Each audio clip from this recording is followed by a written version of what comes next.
Udah elektronik.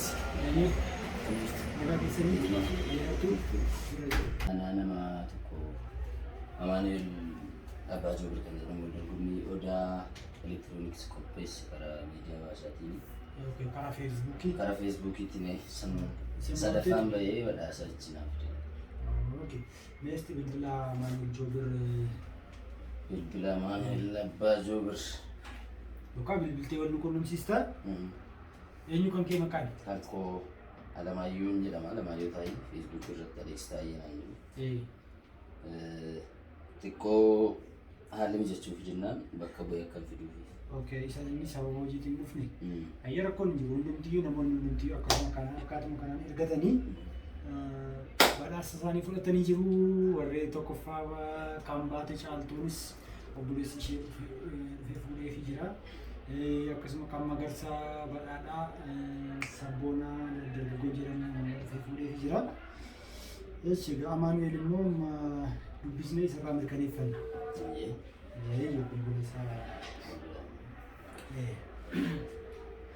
Waan inni jedhu dhageessu jechaadha. Amaanu'eelitti bilbila irra bilbila Amaanu'eel.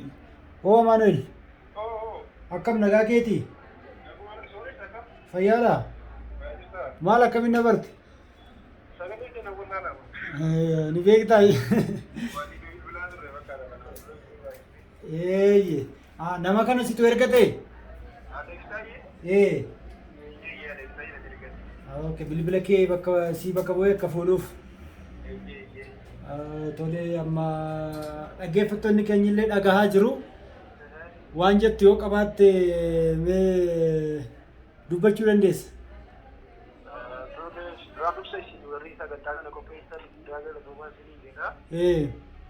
Asirraa kallattii dhumaan waan gabaabaatti wanti asirraa hubannu toominaaf amanamummaa sin qabdanidha. Sababni isaa sooshaal miidiyaa kanatti dorgommiin garaagaraa yeroo baay'eedhaaf geggeeffama ture. Haa ta'u malee dorgommiiwwan geggeeffaman kana keessaa immoo amma dhumaatti kan dhaabbatanii yookiin waadha jalqaba dorgomtootaaf kennan kan raawwatan namoota muraasa gariin isaanii immoo hin raawwatanu. Isin garuu amma miti baay'ee waggaa lama fuuldura isiniin kan hin beeku yerootti maxxansa kana sheer godhaa maal godhaa jettanii yerootti isin badhaasa waan xiqqoon jalqabbii badhaasa keessanii sanarraa kaasan isin beeka. Dhugaadha. Yeroo sheeriin lakkaa'amee qarshii 5 badhaasaa turreefaa keessa jirta mitiire? Yeroo sanan isin beekatti kaate waggaa lama fuuldura kaasee waliin ture badhaafawaan ture guyyaa tokko dha yaadadha walitti taasisee marsaa 7 meeqaa fi kaardii wayii badhaafamee jennaan argaa marsaa 7ffaan argachaa jira kuusiin jedhu. Ati immoo maallaa jette gaafa sana autoba badhaasa kan biraa guddaa finne illee ati shakkabsannaan jettee dhufe. Ammas akkuma carraa milkoofte. Milkaa'ee jira. Kan biraan wanti tuni dubbatiin darbuu barbaanne tokko fakkeenyaaf dorgommiiwwan sooshaal miidiyaa keessumaa feesbuuk irratti taasifaman keessaa baay'een isaanii haqummaa hin qaban. Fakkeenyaaf namootuma hordoftoota baay'ee qabantu hirmaata wanta sanaa ta'a malee warroonni hirmaata yookiin hordoftoota hin qabne kan akka kootii sun badhaasa richa hin qabanu. Fakkeenyaaf dorgommiin tokko gaggeeffame abaluun kee dorgommii kanatti hirmaatan ani ittiin hirmaadhu jedhanii ijoolleen illee yeroo baay'ee kun irratti godhu keessaa yeroo itti deebi'antu jira. Beekamaadha bakka dorgommiin tokko gaggeeffamnaan namoonni 2-3 dorgommii sanatti hirmaatan badhaasichi tokkoffaa lammaffaan kana baluuti jettee xumurteeruma yaada xumuraa keessee biraa deebi'uu dandeessu. Dhugaadha. Garuu Amaanu'eel asirratti xiqqoo maamiloota keenyaaf ifa akka ta'u kanan si gaafu ani badi qaama wal beekna. Waan gaaffii bareedaa na gaafatte amma fakkeenyaaf yerootti anumti mataan kee yerootti badhaasa duraanii kaardii sana yerootti argachaa ture maal ijoolleen kun akkamitti akka kanatti anaanoo qaamaanoo waliin beeknu sooshaal miidiyaa duwwaadhaan sagalee suura kee duwwaan beeka akkamitti akkas godhanii jedhee bitaanatti galee achi booda hiriyoota kiyyallee akka isaan dorgommii kanatti hirmaatan illee wajjin affeerraa isaaniif godhiisi gosii wajjin gatii wal beekanii kennan lakki ana wajjin waan wal beekanii qabanu bilbilu mallee badaa waliin bilbilu maqaanuma waliin feesbuuk irratti malee qaamaan waliin beeknu jedheeni. Ati kan jirtu shaggarii dhalli giddugala Oromiyaa ani immoo lixa Oromiyaa jira kun jireenyaan egaa wal lagachiisan jira waliyyuu beeknu walirraa fagoodha qaama illee nama wal beeknu naaloo fide akkan hin jenneef illee akka kana taachuu barbaadisa. Dhugaadha amma ifaa ta'u jedheen dubbachuu barbaade waan kana irratti Amaanu'eel faana feesbuuk irratti yeroo dheeraaf wal beekna jechuun feesbuuk irratti maamilaa hirmaataa keenya aktiiviidha akkasuma namoonni akka Fuwaad fa'aa namoonni baay'een jiru jechuun kan Facebook irratti qofa kan wal beeknu jechuudha. Badhaafamtoota ammaa kana keessa galanni kan Rabbii haa ta'u namni qaamaan beeku tokko illee hin jiru. Hundumti immoo bolaa kooti ani akka maatii kootti ilaala. Kanan isiniin jedha beekaati asumaan chaawusiin jenne barsiisaan dubbisa ka barsiisa taa'ee. Alex taa'ee. Waan tokko nan dubbadhachaa jira. Amma fakkii amanamummaa isin wanta kana irratti qabdanii agarsiistuu amanamummaa isin hojii keessan irratti qabdanidha. Meeshaalee isin biddanillee haalli isin maamila simattanillee fakkii meeshaalee elektirooniksii yeroo suuqii irraa bittu qarshiidhuma muraasa jennee hidha qodaa bareedaa bitoo qabnu qarshii muraasa sannee qodaa isaanii binnee kan baanu. Isin garuu kan adda baasanii namatti himtanii kun kanadha waa'ee kanaa immoo kana agarsiisaa immoo akka saniif isaan namatti himtu agarsiistuun iftoomina keessanii immoo badhaasa keessan kanadha jabaadhaa itti ufaa isin abdannaa jechuun barbaada. Galatoomi Amaanuel. Galatoomaa yeroo gaarii qabaadha. Ayyee yoo dandeenye laayivii seennee achirratti invite sin goona yoo bakka konneekshiniin jiru jiraattanii. Ammaaf illee akkuma beekamu arjoo gaanii tolchiin erga badee ji'a lama olii daagaan jiru tarii bakka waayifaa yoo naqemmoo Waaqayyo jira gaanis guyyaa tokko hin deebi'a. Abdii qabna maal Ayyee Amaanuel nagaan ooli. Galatoomaa nagaan tura yeroo gaarii qabaadha. Tola as deebinee jirra amma Alex Taayeen Amaanuelin bakka bu'ee dhufee mee waan sitti dhaga'ameetti.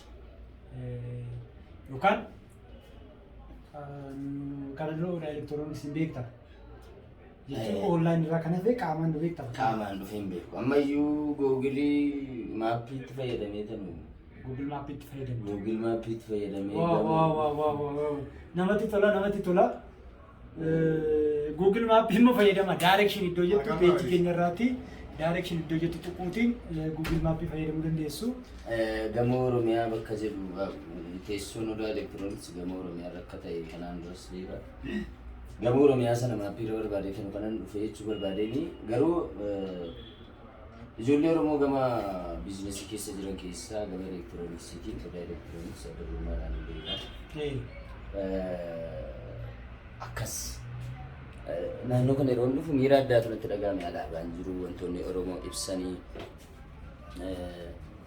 kun waan bareedaadha waan namatti toludha. Miirri natti dhagahame gama dorgommiitii wal qabatee hin eegne jechuun kanaan dura dorgommii baay'ee namoonni wanti kun faashiniin akkanaa kun erga jalqabame xinnoo bubbulullee feekii hojjechaa turan. Kaan fooloorii jaraa baay'ifachuu qofaaf waanuma gochuu hin dandeenye tokko yeroo galan nama dorgomsiisanii namni meeshiniidhaan iddoo wal kutee ka'e gaafa wanti sun dhabamu. Inni kan biraan immoo warri wal badhaasan immoo wal beekumsaan akka walitti dhiyaatan. Duruma dabarsanii namni badhaafamu beekama. Gaafa ati lakkee akkasumatti gaafa ta'e immoo mormitu dhugaa jiru irratti mormitu immoo ati hinaaffaa qabdaa maalidhaa jedhanii yeroo dubbatan arge. Inni kun garuu adda natti ta'e.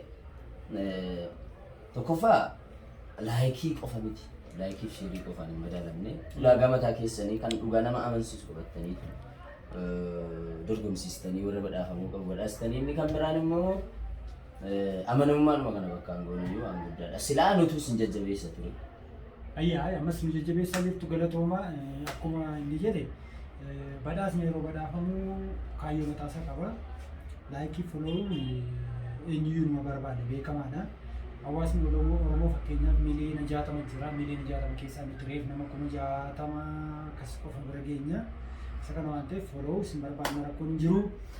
Ta'us garuu amanamummaatiin akkasiin keessumsiisnee immoo isinis beektu yeroo kaardii jalqabarraa kaasnee suuraan kaardii Itiyootel badhaasa akka kanaa qopheesseera kan jettu suuraan akka odaatti kaatetu sun suuraan itti gaafa jalqabaa kaardii ittiin badhaafe. Warri soogdonni garuu kaardiin dachaa isinii guutamaan maladhanii isaan faana goomsaa turan kan argitee tollan. Maqaama keenya odaa elektirooniksii kan jedhu illee namoonni hojjetan jiru. Waan akkasii faallee jira ture. Garuu kana isaan faana waliin beeknu nun beekanii badhaafamaa immoo ta'anii gara badhaasa keenyatti dabarraa jechuudha.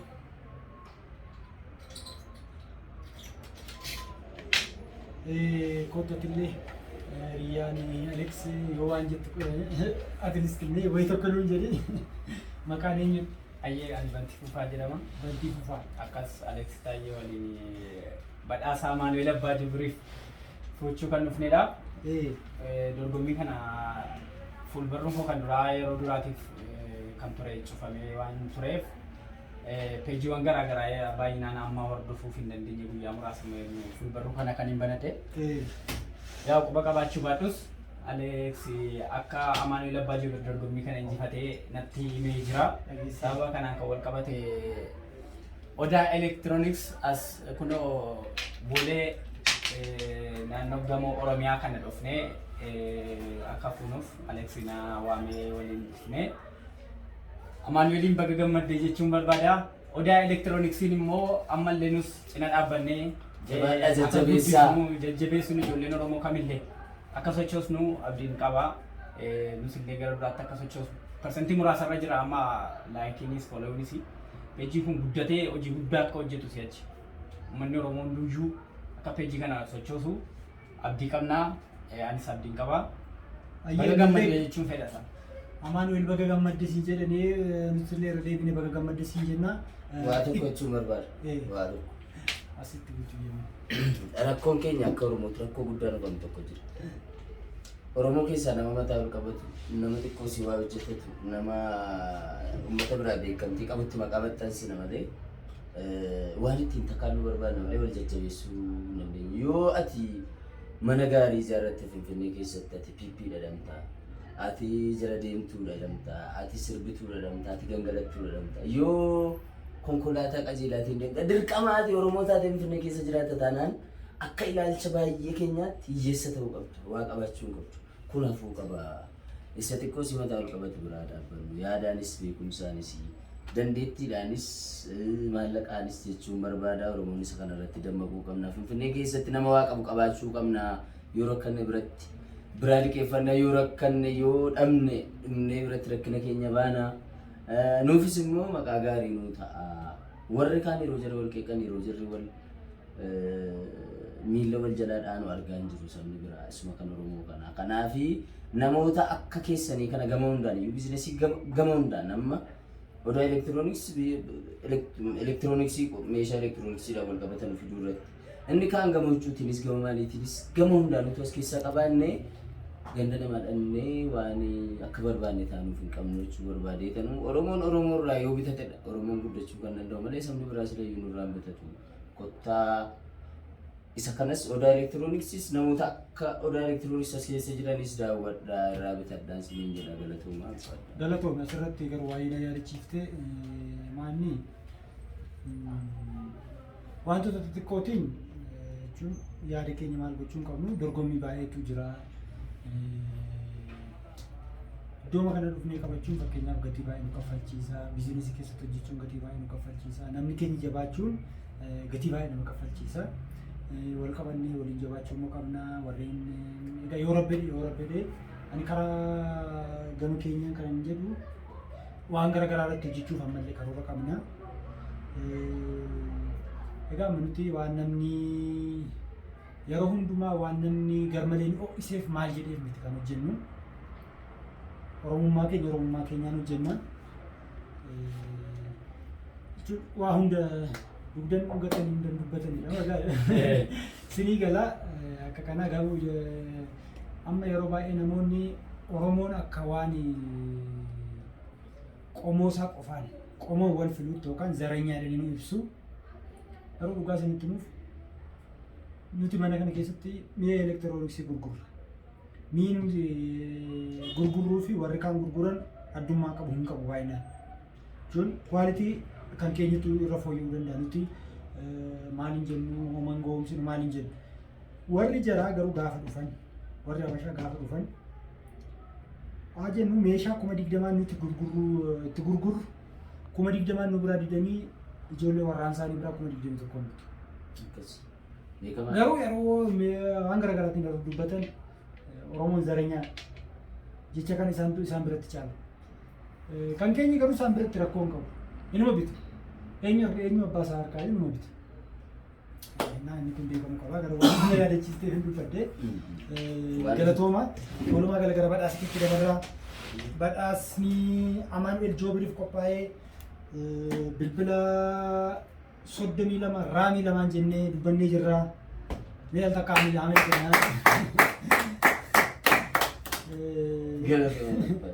አሌክስ በገገመዴ ማኑኤል ሉቴ ቴክኖ ኮፒ ፎር አሞ ባንቴ ላሉ ደንደሰ ሲሊዳ እንበርባች በሉም ፎር ይዳ ረኮን ቀቡ ባንቴ ስላሉ ደንደሳ ካና ኢባና ሰበከቡ የፉዴራ እስራስ ዶርጎሚ ከነ ቦዳራት ዲያዳን ደሉማና ኡመተ ፉዱረት ሲትከነራ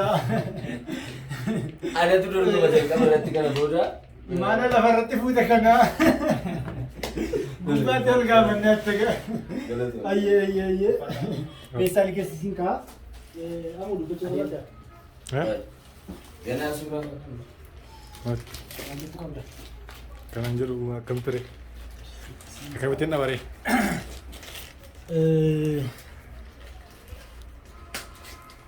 አሲ እንኩንሞ አመንቲ ፍቅር ወዳማ ወጀታ ወዳ ኤሌክትሮኒክስ ኬሳ ቶኮ ኬስም ሲሳ ማሚላቲ ገሩ አሰሪ ፌሲሳ ኩን የምት ኤሌክትሪካል ኢንጂነሪንግ ቲም ባዬ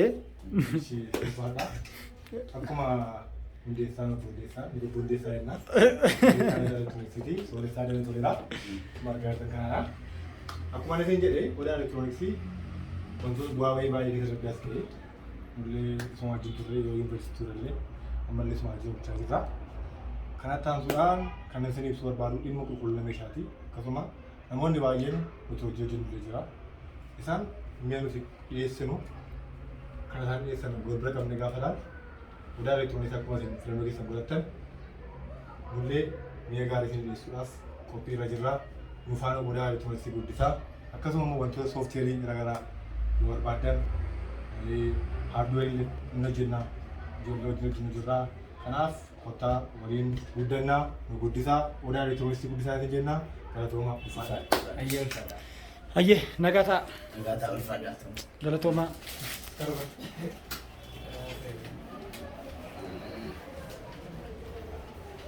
ገሊባ juga ሌላ ወንድማችን ደግሞ እዚህ ያለ እስቲ ስምን በማስተዋወቅ ወደ ኤሌክትሮኒክስን እንዴት አገኘው? ስሜ ልደቱ ይባላል። አዎ እዚህ ቤት ከስተመር ነኝ። አዎ ከአንድም አንድ ሁለት እቃ ገዝቻለሁ። አቅርቦቱም ምርጥ ነው።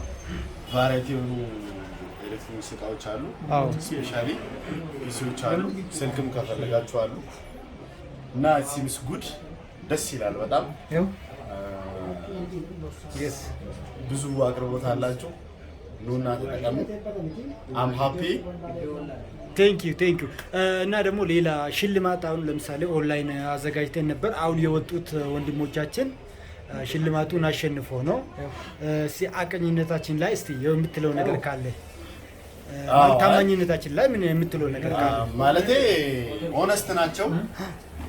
ለሽልማት የወጡ እቃዎችን ለመስጠት በጣም ኦነስት ናቸው። እዚህ ጋር ያመጡ ልጆች አሉ።